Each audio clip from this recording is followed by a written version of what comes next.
to talk about the factor theorem, which is a different way of looking at factoring a polynomial. So let's start with this one. So let's just take a look at this polynomial and see if you guys know a way to factor it.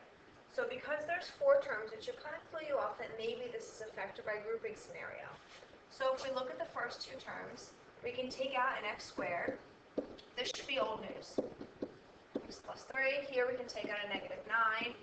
Now we're left with x plus 3. So our factors then become x plus 3 and x squared minus 9. But x squared minus 9 can be broken up further into x plus 3 and x minus 3. So I think that you guys feel pretty comfortable with ones like this. But now I want you to think about something with the original problem. Let's just try to plug 3 into it. Let's let x equal 3 in this equation. Let's plug it in and let's see what we get. So I'm just going to rewrite it here so that's not confusing. And all we're going to do is plug 3 in. So I have 3 cubed plus 3 times 3 squared minus 9 times 3 minus 27. So here 3 cubed is 27. 3 squared is 9 times 3 is 27, minus 27, minus 27, lots of 27s. But if you notice, all of these cancel, and our final answer is 0. Now, that was a little bit of a complicated way to plug in 3. It might be a little bit easier to plug in 3 in our factored form. If you look, and you try to plug in 3 here, well, it's obvious that you're going to have 6 times 6 times 0, because when I plug 3 into this term, get a 0, and it's going to just make everything cancel. So when I plug something in and I get 0, that lets me know something important about the polynomial. It lets me know that that is one of the zeros. If 3 is an answer, if 3 makes this equation equal 0, then I know that x minus 3 must have been one of the factors. So that's what the factor theorem says. That if x minus r is a factor of the polynomial, then when you plug r in, you must get 0 out. So, just to reiterate this, if I have some equation,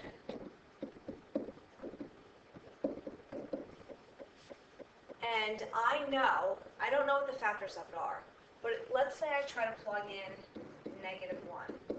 If I plug negative 1 into this equation, then I know that negative 1 squared plus 4 times negative 1 plus 3. If you work that out, you get 1 minus 4 plus 3, and that equals 0. So when I plug negative 1 into my polynomial, I get 0. That means that x plus 1 or x minus negative 1, same thing, must have been one of the factors. So that's all we're saying here. It's something that I think that if you thought about enough, even if I didn't say, you would have realized it. But this lets us kind of figure out what the other factors are. If I know that x plus 1 is one of the factors, then the idea is that I can figure out what the other factors are. So what two numbers multiply to 3 and add to 4? It's 3 and 1. So x plus 1 and x plus 3. So that x plus 1 had to be there because when I plugged negative 1 in, I got 0 as an answer. So that's all the factor theorem says. It's no big deal. So it's kind of an easy way to check what your factors could be if our question's kind of too complicated to do the old-fashioned one. So let's just try an easy one like this. If x minus 3 is a factor, we want to see if x minus 3 is a factor. If x minus 3 was a factor, then when I plug 3 into this original equation, I should get 0. The reason it's 3 and not a negative 3 is because 3 is what makes that term 0. So if x minus 3 is one of the factors, then it would make the whole thing 0 because of the 0 product property.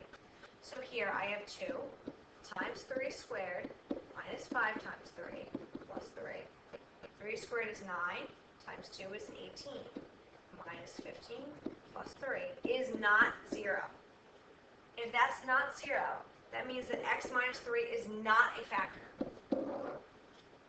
Now let's try this one. Let's see if x minus 1 is a factor. So let's plug 1 into the original.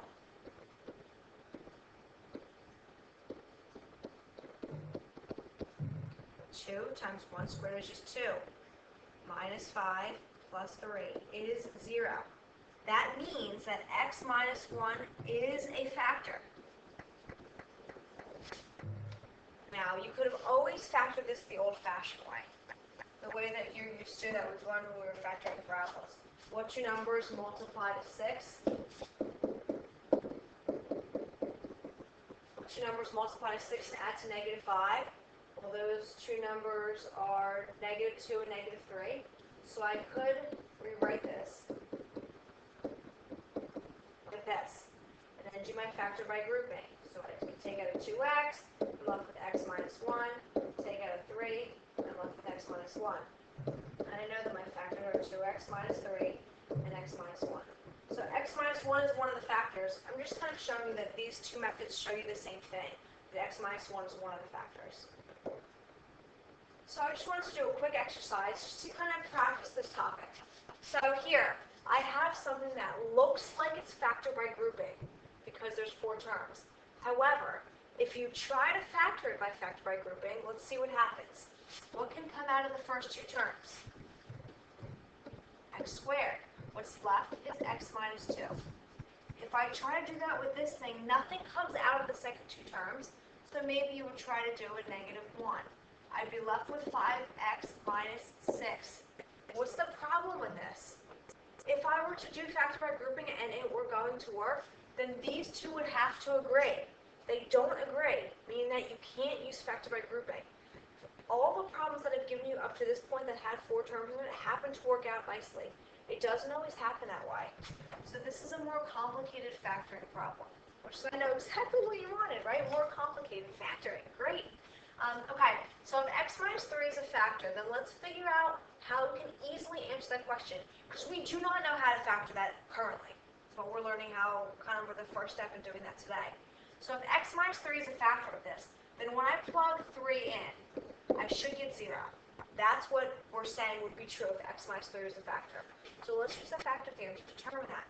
If I plug 3 in, I get 3 cubed minus 2 times 3 squared minus 5 times 3 plus 6. Let's see if it works out. I get 27 minus 9 times 2 is 18 minus 15 plus 6. So here I can see that 27 minus 18 is 9 minus 15 is negative 6 plus 6 is 0. So this was true, which means that x minus 3 is a factor. Now let's try the same thing. So I know one of the factors is now. I know that x minus 3 is one of the things that multiplies to make that. I still don't know the rest of them though. So now let's see if x plus 4 is a factor. I'm just taking guesses here. So if I take negative 4 and I plug it in, let's try to figure out what f of negative 4 is. Negative 4, because negative 4 is what I would plug in to make that factor 0. So if negative 4, let's plug it in. Negative 4 cubed minus 2 times negative 4 squared minus 5 times negative 4 plus 6. So negative 4 cubed is negative 64.